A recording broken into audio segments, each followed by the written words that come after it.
नमस्कार दोस्तों, स्वागत आपका एक और नई वीडियो में। बात करेंगे कच्चे कर्मचारियों से जुड़ी नई जानकारी के साथ। तो कच्चे कर्मचारियों को पक्का करने के लिए हाई कोर्ट ने आदेश दिए हैं, 2003 पॉलिसी के तहत भी दिए हैं। और बहुत सारी याचिकाएं जो है उन कर्मचारियों ने भी लगाई हुई हैं जो 10 साल जो है कर चुके हैं कंप्लीट। तो 2003 की पॉलिसी क्या है, किस तरीके से पक्के किए गए थे, क्या कुछ शर्तें थी, इस वीडियो में आपको कंप्लीट जानकारी मिलेगी। चैनल पर नए हैं तो चैनल को सब्सक्राइब कर लेना। कच्चे कर्मचारियों से जुड़ी हर छोटी बड़ी जानकारी यहाँ पे शेयर की जाती है। टेलीग्राम ग्रुप से जुड़ सकते हो, लिंक डिस्क्रिप्शन में है। 16,000 कैंडिडेट वहाँ पे जुड़े हुए हैं।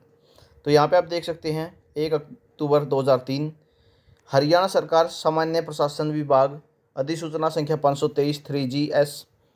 तो ये दिनांक 28 जनवरी 1970 के खंड के परंतु के साथ पठित भारत के संविधान के अनुच्छेद 309 के परंतु द्वारा प्रदान की गई शक्ति और नियमित उन्हें समर्थन बनाने वाली सभी शक्तियों का प्रयोग करते हुए हरियाणा के राज्यपाल उसके द्वारा ग्रुप गै के ऐसे पदों जिन्होंने 30 सितंबर 2003 को ग्रुप गै कर्मचारियों द्वारा कम से कम 3 वर्ष की अवधि के तदर्थ अनुबंध आधार और उनके दैनिक वेतन के आधार पर धारण किया हो को हरियाणा कर्मचारी चयन के कार्यक्षेत्र से बाहर निकालने के लिए विनिर्दिष्ट करते हैं। तो अनुबंध आधार पर जो नियुक्त कर्मचारी थे उनके लिए क्या कुछ शर्तें थी। केवल ऐसे अनुबंध आधार पर नियुक्त कर्मचारियों की सेवाएं नियमित की जाएंगी जिन्होंने 30 सितंबर 2003 को 3 वर्ष की सेवा अवधि पूरी कर ली और इस तिथि को सेवा में थे।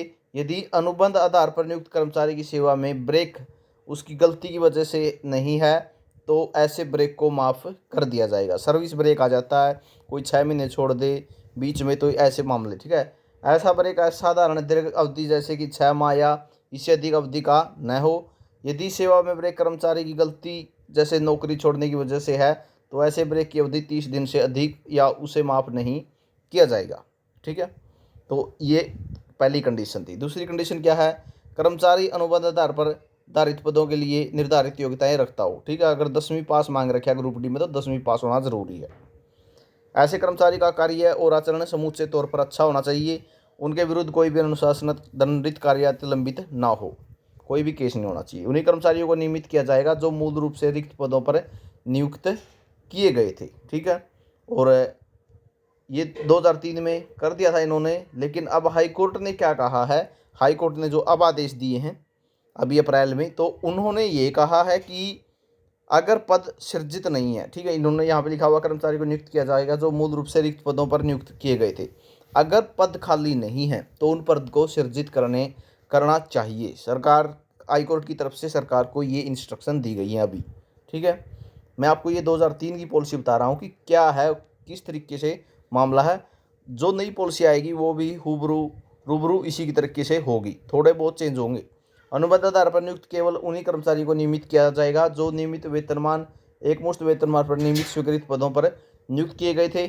दैनिक वेतनभोगी कर्मयोगी गए, तो इनके लिए देख सकते हो केवल ऐसे वेतनभोगी कर्मचारियों जिन्होंने 30 सितंबर 2003 को ग्रुप गए के पदों पर 3 वर्ष की सेवा पूरी कर ली, ठीक है। ये ग्रुप सी के कर्मचारियों के लिए है जो 30 सितंबर 2003 को सेवा में थे को उनके ग्रुप गए के पदों के विरुद्ध नियमित किया जाएगा बेशर्त अपेक्षित योग्यताएं पूरी करते हों, मूल रूप से उनकी नियुक्ति रिक्त पदों के विरुद्ध हुई हो, उन्होंने प्रत्येक वर्ष कम से कम 240 दिन काम किया हो, दैनिक वेतनभोगी कर्मयोगी की सेवा में ब्रेक उसकी गलती की वजह से ना आया हो, ठीक है।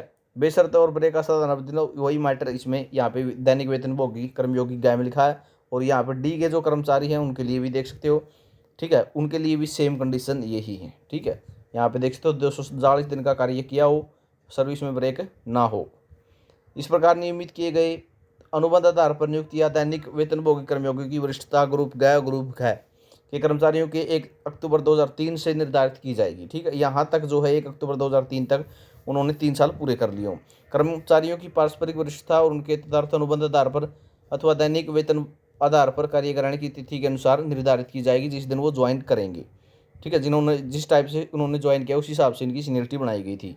यदि एक अनुबंध आधार पर नियुक्त हुआ दैनिक वेतनभोगी कर्मचारी का कार्यग्रहण की तिथि एक ही हो तो आयु में बड़े कर्मचारी को आयु में छोटे कर्मचारी से वरिष्ठता दी जाएगी। तो ये मामला था, इस तरीके से इन्होंने शामिल किया था। और चालक और परिचालकों को इसमें दूर रखा गया था क्योंकि उसमें 1995 का नियम लागू होता था।